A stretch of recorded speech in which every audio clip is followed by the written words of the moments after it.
The snow had stopped.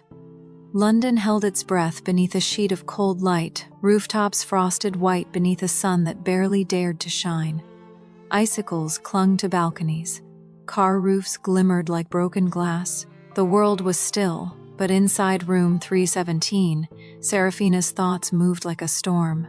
Dmitri was gone again. He always left early, no words, no promises. Just the faint click of the door and the silence that followed. She sat on the edge of the bed now, her hands curled around a new cup of tea, peppermint this time. Steam spiraled up like ghosts. He kept leaving her tea. He kept leaving everything. Food, clothes, space, quiet. And every part of her that had survived the streets was screaming, why? Why would a man like him, a man with a scar like a story he refused to tell, a man with power stitched into his walk and danger in his silence, care about her?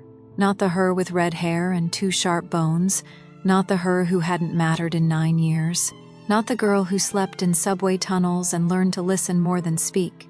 There had to be a reason. People didn't help you unless they wanted something. That was truth. That was law. She had learned that lesson before she'd lost her name to the cold. Serafina stood and moved to the window. The snow was melting now, just barely, but the rooftops still looked soft. Like the world had been forgiven for a moment. She pressed her fingertips to the glass. What do you want from me, Dmitri Romanov? That night he returned just past sunset. The hotel room lit up in soft gold as he stepped inside, snowflakes still melting on the shoulders of his coat. He said nothing at first, just removed his gloves, placed them neatly on the side table, and looked at her. She was sitting on the floor again, legs crossed beneath her, her red hair tied back in a loose braid. The hoodie still wrapped around her like armor. "Where did you go?" she asked. Quiet, not demanding, just curious. "Work. What do you do?" A pause. "I move things." She arched a brow. "Like a delivery man?" The corner of his mouth twitched. Almost a smile, something like that. She stood slowly, walked to the table where another covered plate waited. He had brought food again, this time roasted vegetables, grilled chicken, rice. No silver domes, just real food on real plates. "You don't have to feed me," she said softly. "I know." She looked at him, then asked the question that had been burning in her chest for days. "Then why are you doing any of this?" He didn't answer right away. Instead, he walked to the window, looked out. Snow still clung to the ledges, the sky turning from silver to navy. "You remind me of something," he said at last. "What?" "Not what," he corrected. "When?" She didn't press him. Not at first, but when he turned, his eyes darker than usual, she said, "Tell me." He didn't sit, he didn't move. He just stood there looking at her like she was something dangerous, fragile, holy. "I had a friend when I was young," Serafina blinked, "a girl, not like you really. But she had this way of seeing people, past all the noise. She was sharp, kind sometimes, but mostly she was angry at the world. What happened to her?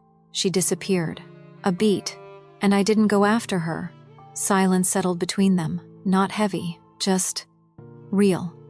Serafina walked to the table, picked up a fork, and quietly began to eat. Dmitri didn't speak again, but something in the room had shifted. Not trust, not yet, but the shape of something growing where nothing had lived before. Later that night, Serafina stood in the bathroom, brushing her hair with a wooden comb Dmitri had left for her. Her reflection looked more like a person now, less like a ghost. But the question still echoed inside her like a prayer in an empty chapel. Why does he care? She looked at her eyes.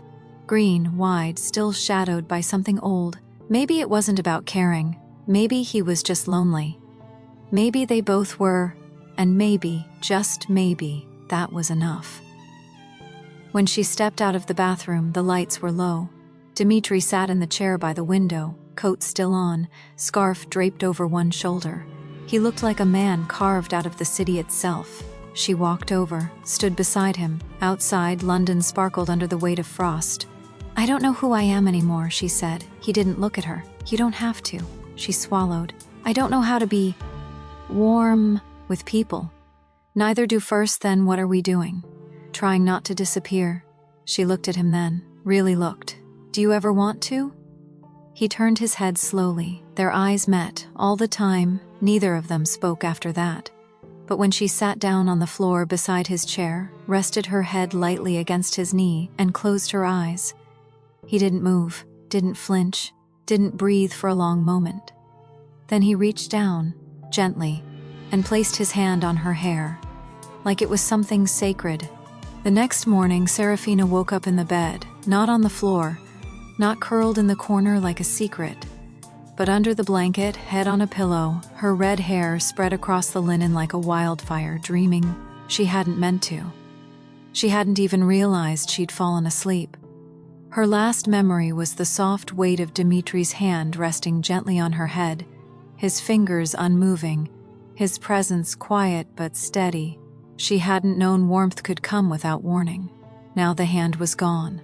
The chair beside the window was empty, but a folded note sat on the table, written in that same sharp, clean script, out for the morning. There's food in the bag. The code is 9143 if you want to leave. I won't stop you. She stared at the paper for a long time. I won't stop you. The words sat like stones in her chest, not because they were cruel, but because they were kind. And Serafina didn't know what to do with kindness that didn't demand something in return. She made herself toast and boiled eggs using the kitchenette he'd shown her the day before. She wore the green coat now, not because she had decided to stay, but because it fit, and it was cold. The scarf still sat folded on the dresser. She hadn't touched it. It felt too much like a gift. She was finishing the tea when her eyes drifted to the lock on the door. The code. He gave me the code. Freedom. Just a few digits away. She walked over slowly, stared at the keypad. The numbers blinked in silence, waiting for her choice. Her fingers hovered over the 9. She could go. He'd said it himself. She could vanish back into the city, back into alleys and rooftops and the sound of hunger echoing in her ribs. And yet, she turned from the door and sat back down. It was late afternoon when Dimitri returned. His coat was dusted with snow. A crimson stain bloomed faintly on one sleeve. She didn't ask. He didn't offer, but she saw the way he winced when he sat down, the stiffness in his posture, the quiet hiss of breath between his teeth. You're hurt, it's nothing, it's never nothing, she said. He looked at her, eyes narrowing. What do you want to know, Serafina? I want to know if this is who you are, all the time, the man who disappears covered in blood and comes back like nothing happened. A pause. He didn't flinch, didn't raise his voice. This is the world I belong to, and what am I, she asked. A mistake, he said quietly, one I'm not ready to undo. The silence that followed was sharp, but it wasn't rejection, it was something else. Fear, maybe. His, hers, both. She moved toward him anyway, sat beside him. You could have let me die, I should have. Then why didn't you? His hands clenched in his lap. The scar on his neck pulsed faintly. Because when I saw you, I remembered the part of myself I buried, the part that didn't survive. And I thought, maybe you did. Her breath caught, not from pain, from recognition, because she had been thinking the same thing. That night the room was quieter than usual. No music, no kettle, no humming of distant traffic. Serafina sat by the window this time, wrapped in the scarf she had refused all morning. She didn't know when she'd reached for it, only that the warmth had surprised her. Dimitri lay on the bed, his arms slung over his face, half shadowed by the lamp's dull glow. Do you want to disappear? She asked softly. He didn't respond for a while. Then, I already have. Then why are you still here? He dropped his arm, turned his head to look at her. Because you haven't. She looked at the snow outside, thought of the alley, of her brother, of the time she'd tried to carve her name into stone, just so the world wouldn't forget she had existed. What happens when the people who care about you disappear? She asked. You stop waiting for anyone else to stay, and what happens when someone does stay? His eyes darkened. You wait for them to leave. She walked to the bed, sat beside him. For the first time she touched his hand. Not softly, not fearfully, but like someone who had made a choice. I'm still here. He stared at her, then slowly, carefully, turned his palm up and closed his fingers around hers. They didn't speak again that night. They didn't have to. Because somewhere between fear and forgiveness, between cold and comfort, something had begun to bloom. something fragile, something real. The city was louder now, not because it had changed, but because she had. Serafina sat beside the window watching London move through frost and noise, horns in the distance, sirens bleeding through alleyways, the rumble of underground trains. It was the first morning she woke up before him. Dmitri was still asleep on the bed, his frame stretched long beneath the blankets, one arm over his chest, his breathing quiet. The lines around his eyes were softer in sleep, younger. She wondered what he dreamed about, if he ever dreamed at all. She almost reached out. Almost. But didn't. Instead, she rose in silence, slipped into the coat, and walked barefoot across the hotel room floor to the small desk near the window. A notepad rested there, untouched. She picked up the pen and began to write. She didn't know why. Maybe because words were the only thing that had ever stayed with her. Maybe because if she didn't write them down, her thoughts would rot in her chest. I don't know what I am to you, she wrote. Not a project, not a rescue, not a responsibility. You say I remind you of someone, but I'm not her. I'm not a ghost. I'm not innocent. I've stolen. I've lied. I've begged and bitten and disappeared. And yet, you looked at me like I was still something. Why? What do you see? I'm terrified you'll tell me, and I'm terrified you won't. She stopped, stared at the ink. Her hand shook. She tore the page out and hid it in her coat pocket. When Dmitri woke, she was already dressed, hair pulled into a loose braid, face scrubbed clean. She sat at the edge of the bed, sipping tea. He blinked at her once, sat up slowly. You look like you're planning something, he muttered. Maybe I am. Am I in danger? She looked at him over the rim of the cup. Only if you lie to me again. He didn't smile, but his voice softened. Fair. He brought her out for the first time that afternoon. Not far, just down the street, into a bookstore with a crooked sign and an old wooden door that chimed softly when opened. You read? He asked as they stepped inside. Used to. She wandered between the shelves like someone drifting through memory. Her fingers brushed spines, some familiar, some forgotten. He stood by the front, quiet, watching. And for a moment, Serafina smiled, just slightly, just enough. The smile faded the moment they stepped back outside. A man waited near the alley. Black coat, leather gloves, cigarette dangling from his lips. He didn't speak, didn't nod. But Dmitri tensed. Serafina felt it immediately. He placed a hand on her back, gentle but firm. Go inside. Who is he? Go. She went. She watched through the bookstore window as Dmitri walked up to the man.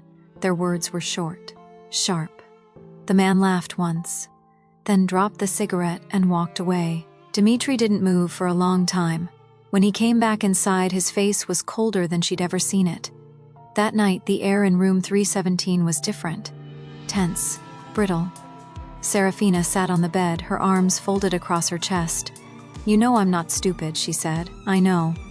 Then tell me what that was. He didn't look at her. A reminder of what? That this, he gestured around them, doesn't last, not for people like me. Then what am I doing here? That's up to you. Don't do that, she snapped. Don't act like this is all some delicate balance that only I can break. You brought me here, you fed me, you let me stay.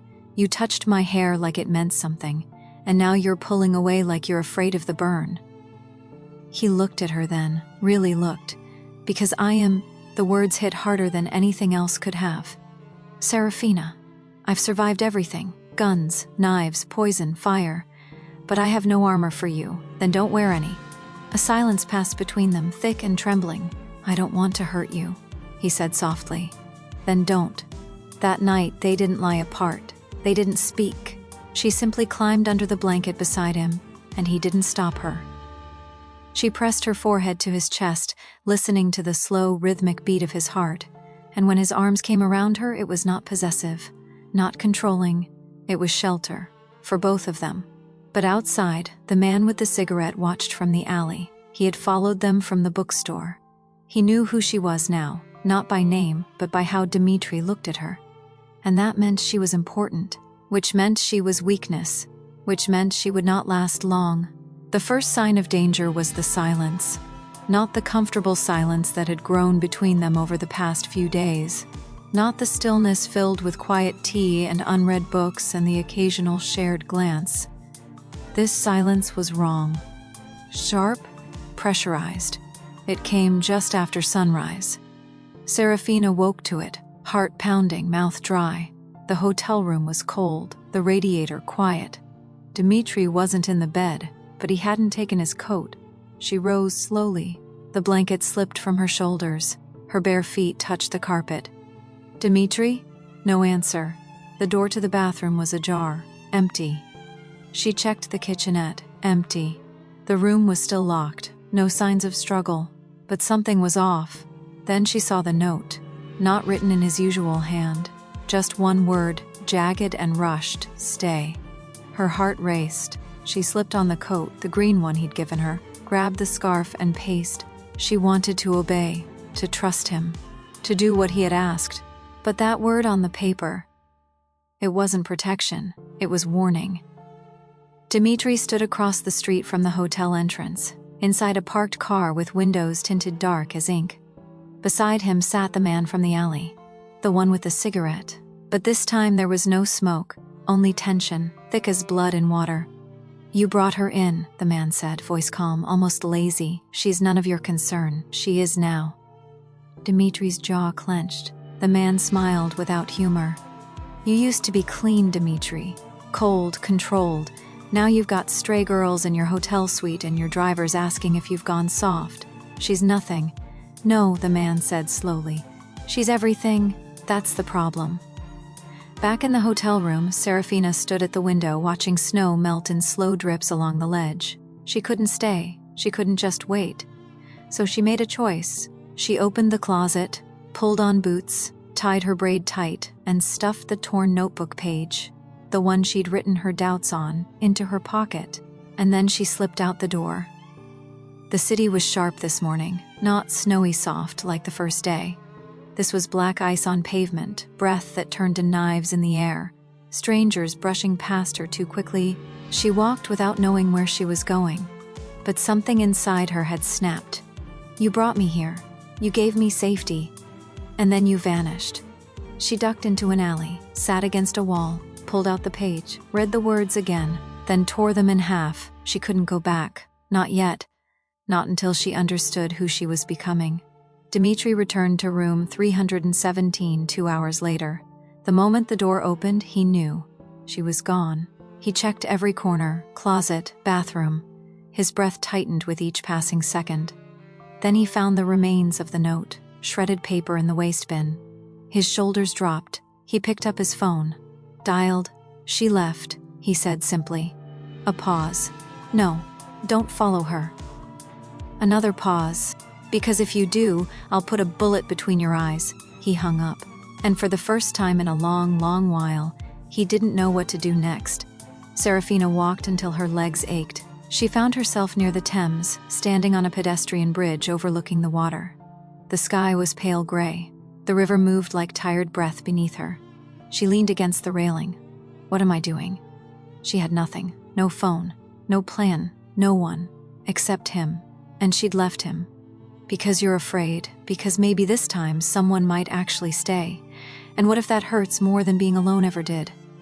She closed her eyes, let the wind bite her cheeks. That was when the voice came. Pretty morning for a runaway. She turned. The man with the cigarette. He wasn't smiling. He leaned casually against a nearby lamppost, hands in his coat pockets. "Don't run," he said. "Won't end well." Her chest froze. "Who are you?" "Someone cleaning up a mess." He took a step toward her. She backed up. "He'll come for me," she said. "You know he will. I'm counting on it." Another step. "Don't touch me." "Wouldn't dream of it," he said with a grin. "But they might."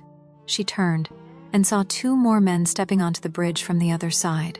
Dmitri's world had come to find her. Then, a sharp whistle. She turned again, and there he was, Dmitri, walking across the bridge like a shadow wrapped in fury. Black coat open, gun in hand, scar gleaming like a warning. "Let her go," he said. The man chuckled. "You brought her into the fire, Dmitri. What did you think would happen?" "You're standing on a bridge," Dmitri said softly.